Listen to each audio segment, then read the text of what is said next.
Saul Alinsky writes in The Rules for Radicals, my aim here is to suggest how to organize for power, how to get it and to use it. I will argue that the failure to use power for more equitable distribution of the means of life for all people signals the end of the revolution and the start of the counter-revolution. That would be you and me. We're the counter-revolution, unlike them. He has a whole section on the ideology of change, an entire section in The Rules of Radicals. And the word change is laced throughout. He writes, an organizer working in and for an open society is in an ideological dilemma. To begin with, he does not have a fixed truth. Truth to him is relative and changing. Everything to him is relative and changing. He is a political relativist. He goes on, the basic requirement for the understanding of the politics of change is to recognize the world as it is. What he's saying is, don't preach radical revolution. Don't preach overthrowing society. Embrace the middle class. Define the middle class. Teach the middle class to hate its own society. Because once the middle class hates society, society goes under. He understands that. So he says we must first see the world as it is and not as we would like it to be. And his point is, we see it as it is and then we make it as we like it to be. Does that sound familiar to most of you? It does to me. As I paged through this, I found the 11th rule of the ethics of means and ends is that goals must be phrased in general terms like liberty, equality, fraternity, of the common welfare, pursuit of happiness, or bread and peace. And so, as I've said here many, many times over the years, for tyranny, that is, for people who promote tyranny in its various forms, language is critical. They use semantics to change the debate. And so Obama talks about tax credits for people who don't pay taxes. And what we're talking about is a massive redistribution of income to people who don't pay taxes. And he spoke words that have stayed with me ever since. He talked about the world as it is, really, and the world as it should be. Really? Right. And he said that all too often we accept the distance between the two and we settle for the world as it is, even when it doesn't reflect our values and aspirations. Who does that sound like? But he reminded us that we also know what the world should look like. He said, we know what fairness and justice and opportunity look like. And he urged us to believe in ourselves, to find the strength within ourselves to strive for the world as it should be.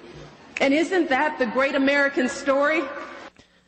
Isn't that the great quotes from Saul Alinsky out of Rules for Radicals that I've been reading? Aren't her comments exactly out of this book by a commie community agitator? And I'm supposed to pretend that there's no connection between Alinsky, this book, Obama, Michelle Obama, and all their friends and relations, right? Instead, I should focus on Governor Sarah Palin, who they attack like a piñata. That's okay. But the guy who wants to be president, the most radical man ever nominated by any party in this country, any major party to be president, him I'm supposed to ignore. You want to hear more from Michelle, just to remind you of the connection between what I'm reading and what you're hearing? How about, let's see, how about cut 8? Do you have cut 8 there? Let's go. We have lost the understanding that in a democracy, we have a mutual obligation to one another. That we cannot measure our greatness in the society by the strongest and richest of us, but we have to measure our greatness by the least of these. That we have to compromise and sacrifice for one another in order to get things done. That is why I am here, because Barack Obama is the only person in this race who understands that. That before we can work on the problems, we have to fix our souls. Our souls are broken in this nation. He's going to fix our souls. because our souls are broken in this greatest of nations, ladies and gentlemen, and Barack Obama is going to do that. More from Rules for Radicals, Obama's guidebook. The basic tactic in warfare against the haves, notice the Marxist terminology, is a mass political jujitsu. The have-nots do not rigidly oppose the haves, but yield in such planned and skilled ways that the superior strength of the haves becomes their own undoing. For example, since the haves publicly pose as the custodians of responsibility, morality, law, and justice, which are frequently strangers to each other, they can be constantly pushed to live up to their own book of morality and regulations. No organization, including organized religion, can live up to the letter of its own book. You can club them to death with their book of rules and regulations. This is what the great revolutionary Paul of Tarsus knew when he wrote in the Corinthians, blah, blah, blah. Here's the point. In other words, you attack society's imperfections. Now, ladies and gentlemen, society is imperfect because human beings are imperfect.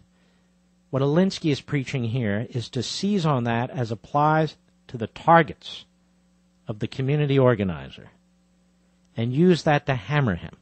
So you hear Barack Obama day in and day out attacking Wall Street. Well, what's Wall Street? Wall Street's not one thing. It's not just banks. It's not just the stock market. It is the financial center of the United States of America. And by that, I don't mean that's where all the employees are, obviously. But that's where money, a lot of decisions about money, savings, and so forth, are made, are concentrated. And so when you are attacking Wall Street, for a guy like Alinsky or Obama, you're not attacking individual corrupt companies or individual corrupt executives. You're attacking capitalism. And because capitalism provides for failure, but that's part of capitalism. If everybody was a winner all the time, then the system couldn't work because no system works that way.